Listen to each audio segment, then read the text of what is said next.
sa iyong kagandahang loob. Mga sala ko'y iyong linisin, ayon din sa pag-ibig mo sa akin. Bubuksan aking puso't isipan, pagsalansan ko'y aking kinikilala. Patawarin niyaring kasalanan, ako'y kaawaan o mahal kong Diyos.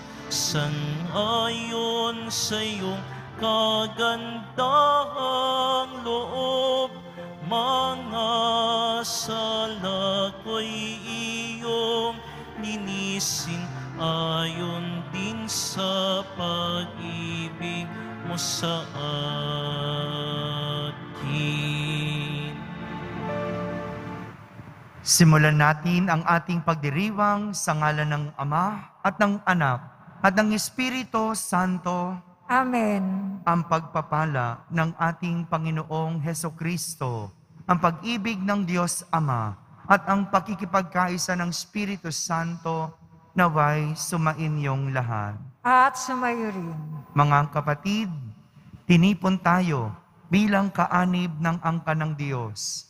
Kaya dumulog tayo sa mawaing Panginoong nagpapatawad ng lubos. Sinugong tagapagpagaling sa mga nagsisisi, Panginoon, kaawaan mo kami. Panginoon, kaawaan mo kami. Dumating na tagapag-anyayang mga makasalanan ay magsisi. Kristo, kaawaan mo kami. Kristo, kaawaan mo kami. Nakaluklok ka sa kanan ng Diyos Ama para ipamagitan kami. Panginoon, kaawaan mo kami. Panginoon, kaawaan mo kami. Kaawaan tayo na makapangyarihang Diyos, patawarin tayo sa ating mga kasalanan at patnubayan tayo sa buhay na walang hanggan. Amen. Manalangin tayo. Ama naming makapangyarihan, pinananauli at pinahahalagahan mo ang wagas na katapatan. Itaguyod mo ang aming kalooban upang mahubog sa sigasig ng iyong Espiritu at maging matatag sa pananalig at masipag sa gawa ng pag-ibig. Sa pamamagitan ni Jesucristo, kasama ng Espiritu Santo, magpa sa walang hanggan. Amen. Magsiupo muna ang lahat.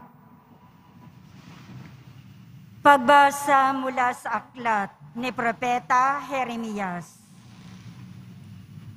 Sinasabi ng Panginoon, parurusahan ko ang sinumang tumatalikod sa akin at nagtitiwala sa kanyang kapwa, sa lakas na mga taong may hangganan ang buhay.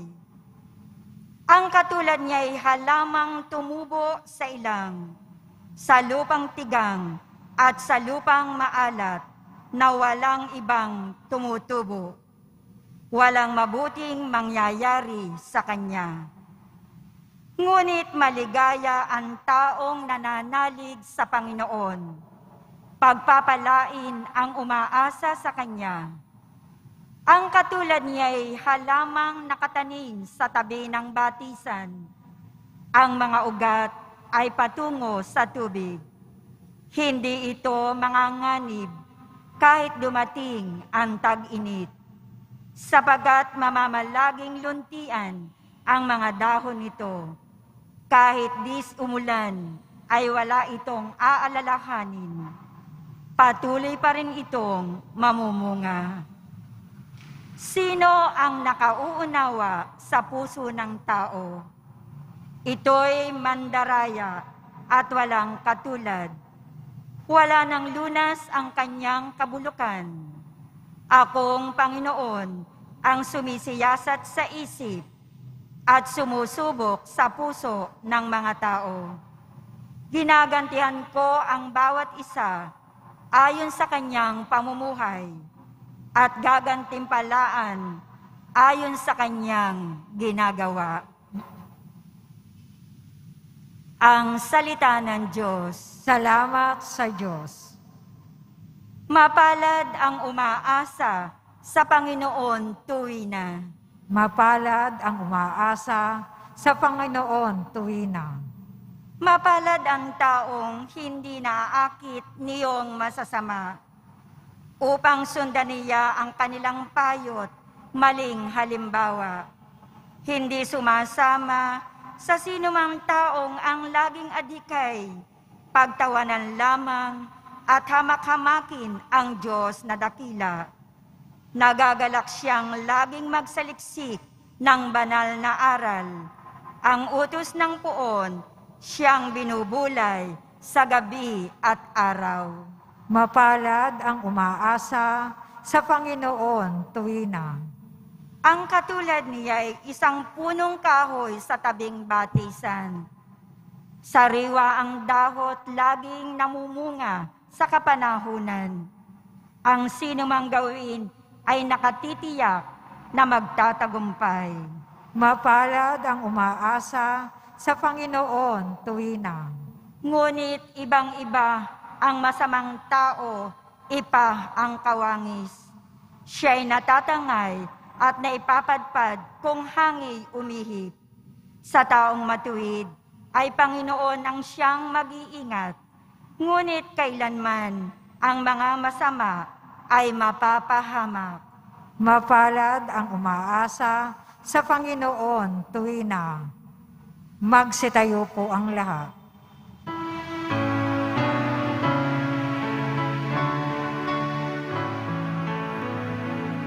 Nagpupuri kami sa'yo, Panginoong Jesucristo.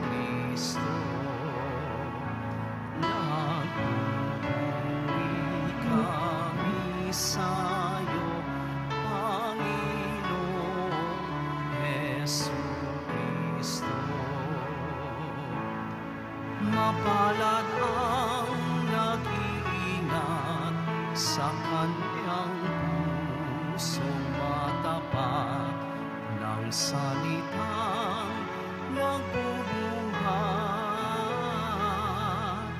sa buong Diyos ng liwanag, sa tiyaga'y aning ganap.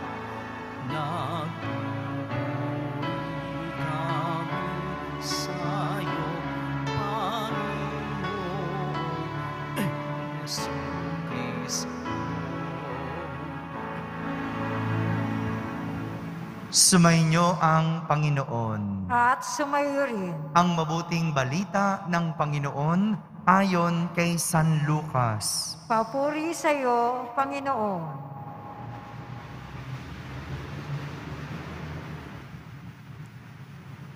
Noong panahong iyon, sinabi ni Jesus sa mga Pariseo, may isang mayamang nagdaramit ng mamahalin at saganang-sagana sa pagkain araw-araw. At may isa namang pulubing nagngangalang Lazaro, tadtad ng sugat na nakalupasay sa may pintuan ng mayaman upang mamulot kahit mumong nahuhulog mula sa hapag ng mayaman. At dooy, nilalapitan siya ng aso at dinidilaan ang kanyang mga sugat. Namatay ang pulubi at dinala ng mga anghel sa piling ni Abraham. Namatay rin ang mayaman at inilibing. Sa gitna ng kanyang pagdurusa sa Hades, tumingala ang mayaman at kanyang natanaw sa malayo si Abraham, kapiling si Lazaro. At sumigaw siya, "Amang Abraham, mahabag po kayo sa akin. Utusan ninyo si Lazaro na isawsaw sa tubig ang dulo ng kanyang daliri at palamigin ang aking dila sapagkat nahihirapan ako sa apoy na ito.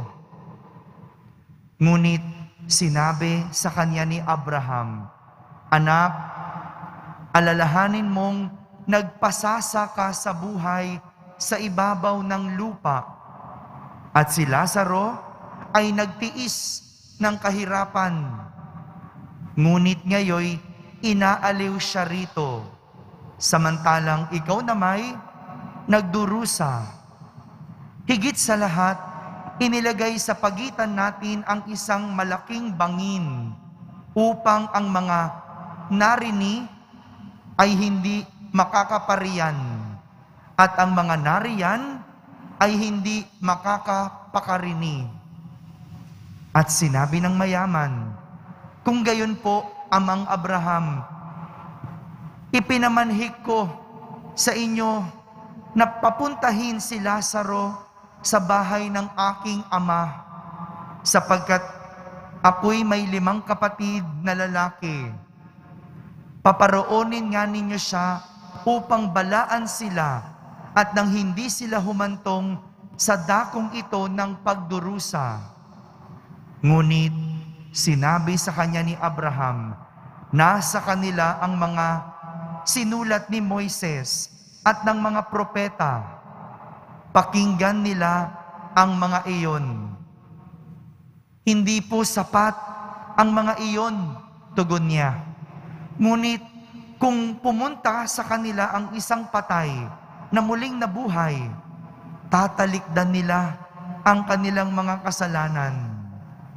Sinabi sa kanya ni Abraham, kung ayaw nilang pakinggan ang mga sinulat ni Moises at ng mga propeta, hindi rin nila paniniwalaan kahit ang isang patay na muling nabuhay. Mga kapatid, ang mabuting balita ng Panginoon.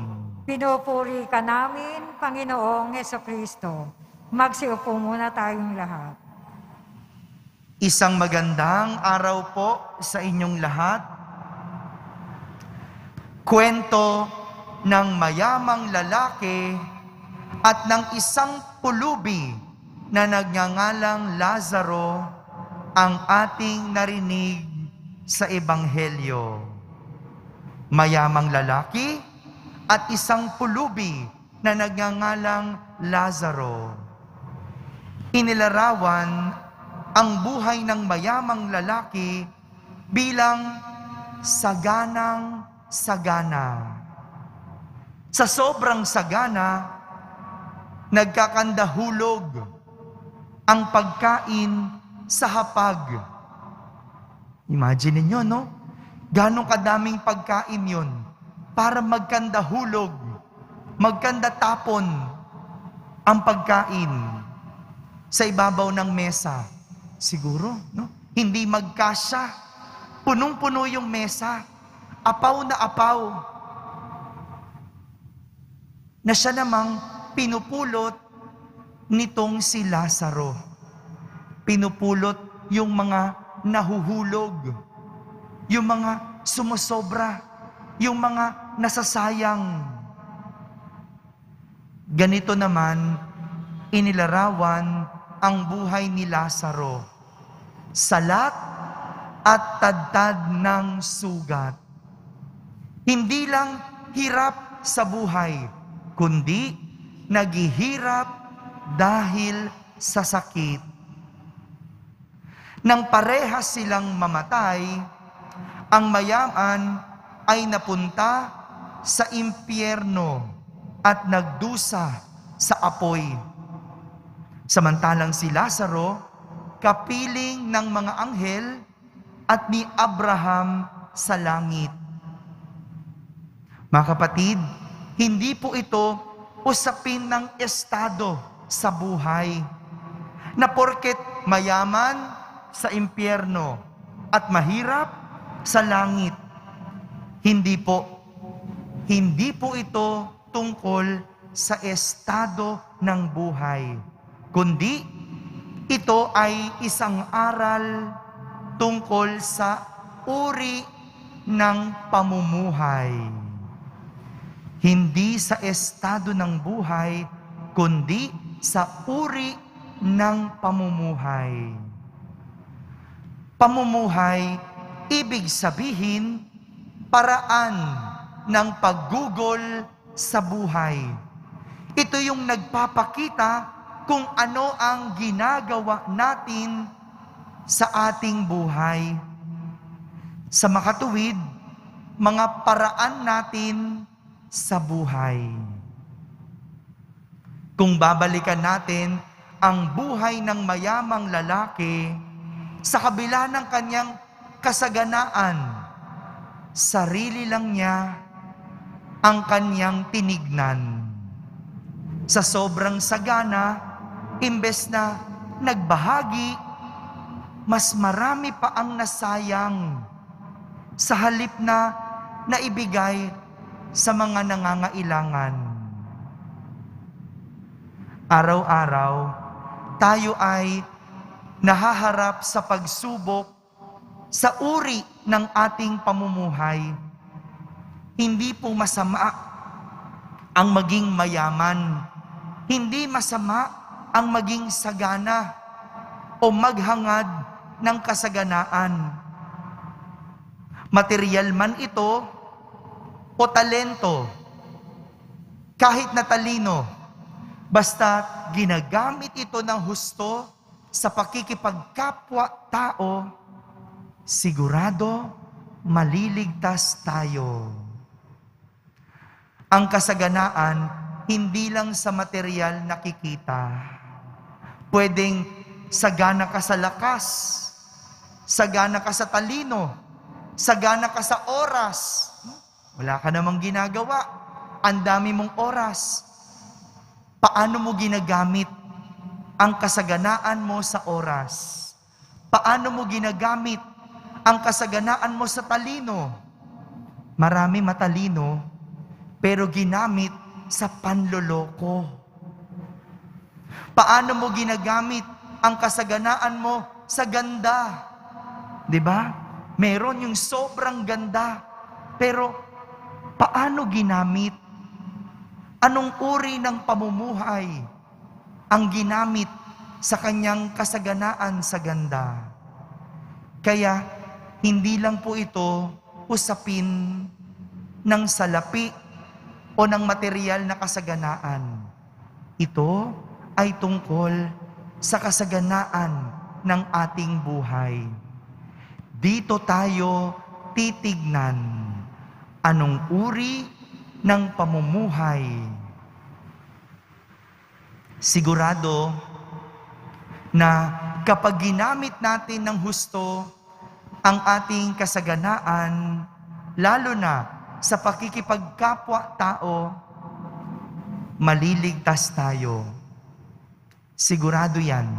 Dahil ang sinasabi ng Panginoon sa ating unang pagbasa, gagantihan ko ang bawat isa ayon sa kaniyang pamumuhay at gagantimpalaan ayon sa kaniyang ginagawa.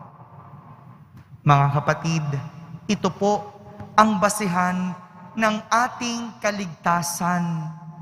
Kung ano ang ginagawa natin sa ating buhay base sa uri ng ating pamumuhay.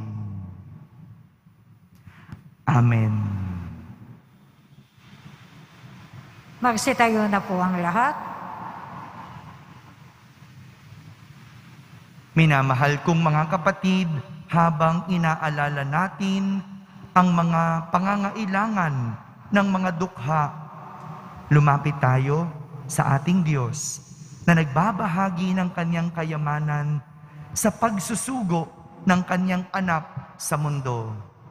Ating sambitin sa bawat panalangin, Ama ng mga dukha, pagpalain mo kami. Ama ng mga dukha, pagpalain mo kami. Ang simbahan naway ipadama ang habag ni Kristo sa mga dukha na nagpupunyagi para sa isang higit na makatarungang lipunan. Manalangin tayo. Ama ng mga dukha, pagpalain mo kami. Ang mga natutuksong maging alipin ng kayamanan at kapanatagang dulot ng mga material na bagay, naway makaunawa na nagmumula ang espiritual na kahirapan sa pagtangging magbahagi sa kapwa. Manalangin tayo. Ama ng mga dukha, pagpalain mo kami. Tayong lahat naway tumanggap ng biyayang magpakita ng awa at habag, pag-unawa at pagiging bukas palad sa mga nangangailangan. Manalangin tayo. Ama ng mga dukha, pagpalain mo kami. Ang mga may sakit naway palakasin ng init ng mapagmahal na presensya ng Diyos. Manalangin tayo. Ama ng mga dukha, pagpalain mo kami. Sa katahimikan, ating ilapit sa Diyos ang ating mga pansariling kahilingan.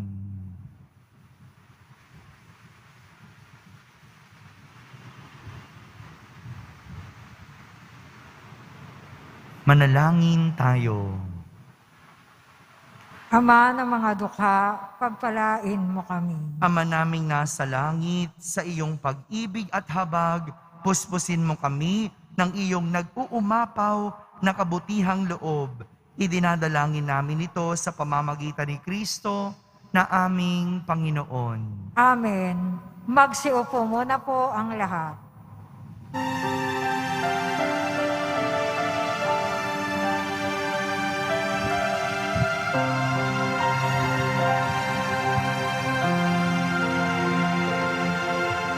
Sa'yo, Ama, aming handog ang tinapay at alak na ito, handog ng iyong bayan, sumasamot, humihingi ng patawad mo. Sa'yo, Ama, aming handog ang tinapay at alak na ito, handog ng iyong bayang sumasamot, humihingi ng patawad mo. Magsitayo na po ang lahat. Manalangin kayo mga kapatid upang ang paghahain natin ay kalugdan ng Diyos amang makapangyarihan. Tanggapin nawa ng Panginoon itong pag-aahin sa iyong mga kamay, sa kapurihan niya at karangalan, sa ating kapakinabangan, at sa buong sambayan niyang banal. Ama naming lumikha, pabanalin mo sa paghahain ngayon ang aming 40 araw na paghahanda para sa pagkabuhay upang ang ginaganap namin ay maisaloob ng lubusan sa pamamagitan ni Jesucristo kasama ng Espiritu Santo magpasawalang hanggan. Amen. Sumainyo ang Panginoon. At sumaiyo rin. Itaas sa Diyos ang inyong puso at diwa. Itinaas na namin sa Panginoon. Pasalamatan natin ang Panginoong ating Diyos. Marapat na siya ay pasalamatan. Ama naming makapangyarihan, tunay ngang marapat na ikaw ay aming pasalamatan sa pamamagitan ni Jesucristo na aming Panginoon. Minarapat mong ang pagtitiis para sa naghihirap ay maging tagapagpahiwatig ng pasasalamat na aming inihahain ngayon sa iyong hapag. Ang iyong anak ay ulirang tagabigay ng pagsasaluhan sa mga nagugutom at ng mga nauuhaw. Sa pagsunod namin sa giliw mong anak, ang pagkamaawain mo ay aming ginaganap upang ang pag-iimbot ay mapawing lahat sa aming pag-uugali at gawaing binabalak. Kaya kaysa ng mga anghel na nagsisiawit ng papuri sa iyo nang walang humpay sa kalangitan, kami nagbubunyi sa iyong kadakilaan. Santo, Santo, Santo, Panginoon Diyos ng mga hukbo, napupuno ang langit at lupa ng kadakilaan mo, o sana sa kaitaasan. Pinagpala ang naparirito sa ngalan ng Panginoon, o sana sa kaitaasan. Magsiluhod po ang lahat. Ama naming banal, ikaw ang bukal ng tanang kabanalan. Kaya't sa pamagitan ng iyong Espiritu, ay gawin mong banal ang mga kaloob na ito upang para sa amin ay maging katawan at dugo ng aming Panginoong Hesukristo. Bago niya, pinagtiisang kusang loob na maging handog, hinuwa kanyang tinapay, pinasalamatan kanya, pinaghati-hati niya iyon, iniabot sa kanyang mga lagad at sinabi, "Tanggapin ninyong lahat ito at kanin, ito ang aking katawan na inihahandog para sa inyo."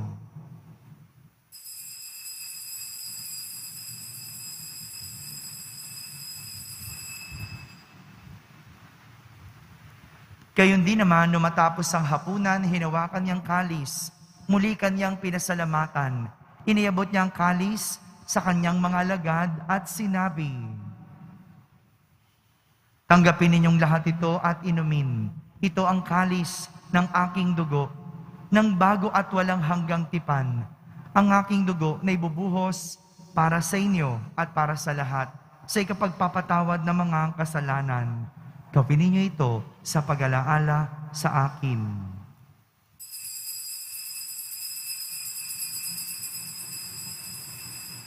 Magsitayo na po ang lahat. Ipagbunyi natin ang misteryo ng pananampalataya. Si Kristo'y namatay, si Kristo'y nabuhay, si Kristo'y babalik sa wakas ng panahon. Ama, ginagawa namin ngayon ang pag-alaala sa pagkamatay at muling pagkabuhay ng iyong anak. Kaya't inaalay namin sa iyo ang tinapay na nagbibigay buhay at ang kalis na nagkakaloob ng kaligtasan. Kami nagpapasalamat dahil kami iyong minarapat na tumayo sa harap mo para maglingkod sa iyo. Isinasamo namin kaming magsasalo-salo sa katawan at dugo ni Kristo ay mabuklod sa pagkakaisa sa pamamagitan ng Espiritu Santo. Ama, lingapin mong iyong simbahang laganap sa buong daigdig. Puspusin mo kami sa pag-ibig, kaysa ni Francisco na aming Papa, ni Jose na aming Obispo at ng Tanang Kaparian. Alalahanin mo rin ang mga kapatid naming nahimlay na may pag-asang sila'y muling mabubuhay, kayon din ang lahat ng mga pumanaw. Kaawan mo sila at patuloyin sa iyong kaliwanagan. Kaawan mo at pagindapating kaming lahat na makasalo sa iyong buhay na walang wakas. Kaysa ng mahal na Birheng Maria na Ina ng Diyos, ng kabiyak ng puso niyang si San Jose, kaysa ng mga apostol at ng lahat ng mga banal na namuhay dito sa daigdig ng kalugod-lugod sa iyo. May pagdiwang nawa namin ang pagpupuri sa kararangal mo sa pamamagitan ng iyong anak na aming Panginoong Hesukristo. Sa pamamagitan ni Kristo, kasama niya at sa Kanya, ang lahat ng parangal at papuri ay sa iyo, Diyos Amaang makapangyarihan, kasama ng Espiritu Santo, magpa sa walang hanggan. Amen. Sa tagubilin ng mga nakahagaling na utos at turo ni Jesus, na Panginoon natin at Diyos, ipahayag natin ng lakas loob. Ama namin, sumasalangit ka, sambahin ang ngalan mo, mapasa amin ang kaharian mo. Sundin ang loob mo dito sa lupa para nang sa langit.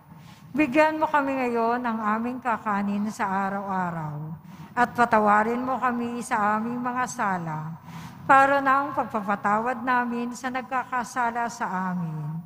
At huwag mo kaming ipahintulot sa tukso at iadya mo kami sa lahat ng masama.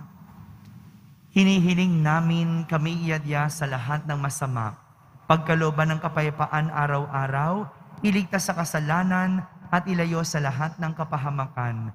Samantalang aming pinananabikan ang dakilang araw ng pagpapahayag ng tagapagligtas naming si Hesukristo. Sapagkat iyo ang kaharian, ang kapangyarihan, at ang kapurihan magpakailanman. Amen. Panginoong Heso Kristo, sinabi mo sa iyong mga apostol, kapayapaan ang iniiwan ko sa inyo. Ang aking kapayapaan ang ibinibigay ko sa inyo. Tunghayan mo ang aming pananampalataya at huwag ang aming pagkakasala. Pagkalooban mo kami ng kapayapaan at pagkakaisa ayon sa iyong kalooban, kasama ng Espiritu Santo, magpa sa walang hanggan. Amen. Ang kapayapaan ng Panginoon ay laging sumainyo. At sumayo rin. Magbigayan kayo ng kapayapaan sa isa't isa. Kapayapaan po para sa lahat. Kordero ng Diyos na nag-aalis ng mga kasalanan ng sanlibutan, maawa ka sa amin. Kordero ng Diyos na nag-aalis ng mga kasalanan ng sanlibutan, maawa ka sa amin. Kordero ng Diyos na nag-aalis ng mga kasalanan ng sanlibutan, ipagkaloob mo sa amin ang kapayapaan. Magsiluhod po ang lahat.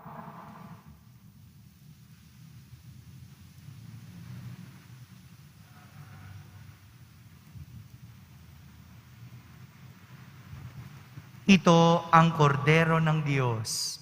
Itong nag-aalis ng mga kasalanan ng sanlibutan. Mapalad ang mga inaaniyahan sa kanyang piging. Panginoon, hindi ako karapat-dapat na magpatuloy sa iyo, ngunit sa isang salita mo lamang ay gagaling na ako. Ang katawan ni Kristo, Amen.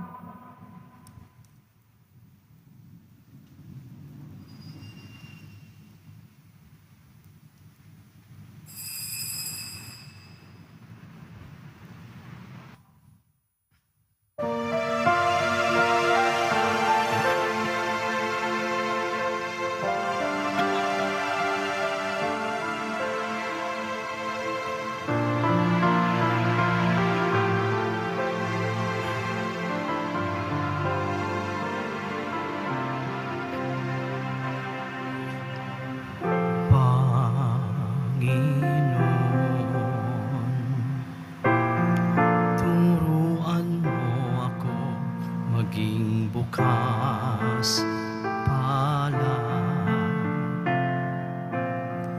Turuan mo akong maglingkod sa iyo, na magbigay ng ayo sa nararapat, na walang hinihintay mula sa'yo, na makibakang di inaalintana, mga hirap na dinaranas sa tuwina'y magsumikap na hindi humahana ng kapalit na kaginhawahan, na di naghihintay kundi ang aking mabati, na ang loob mo'y siyang sinusundan.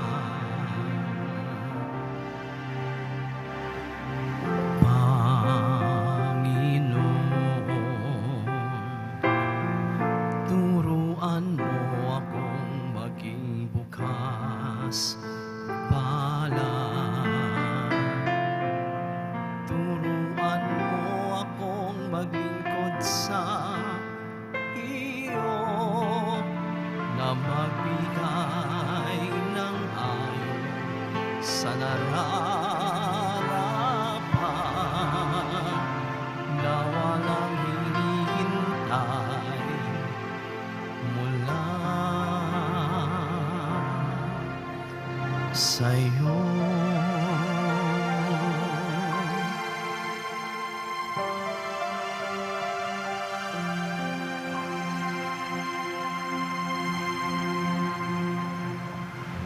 Magsitayo na po tayo. Manalangin tayo. Ama naming mapagmahal, ang pinakinabangan naming paghahain ay mamalagi nawa sa aming gawain at magpatibay sa mga ginaganap namin sa pamamagitan ni Jesucristo kasama ng Espiritu Santo magpa sa walang hanggan. Amen. Sumainyo ang Panginoon. At sumayo rin. Pagbabasbas ng Poong Yesus Nazareno. Mahal na Poong Yesus Nazareno, inihayag mo sa pamamagitan ng krus ang walang maliw na pag-ibig ng Diyos sa sangkatauhan. Pakinggan mo ang kahilingan ng iyong angkan na nagsusumamo sa iyo. Makamtanawan nila ang inyong katugunan at tanggapin ang kasagutan na may utang na loob na tinatanaw. Basbasan din po ninyo ang lahat na may karamdaman at nahihirapan. Sa pamamagitan ng bendisyon na ito, naway maalala nila ang mga pangako nila noon sa binyag, na ikaw ang kanilang iibigin at pagdilingkuran bilang Panginoon, magpa sa walang hanggan. Amen. At pagpalain kayo ng makapangyarihang Diyos, Ama, Anak, at Espiritu Santo. Amen. Tapos na po ang ating pagdiriwang, humaiking taglay ang pag-ibig at kapayapaan ng Poong Jesus Nazareno. Salamat sa Diyos.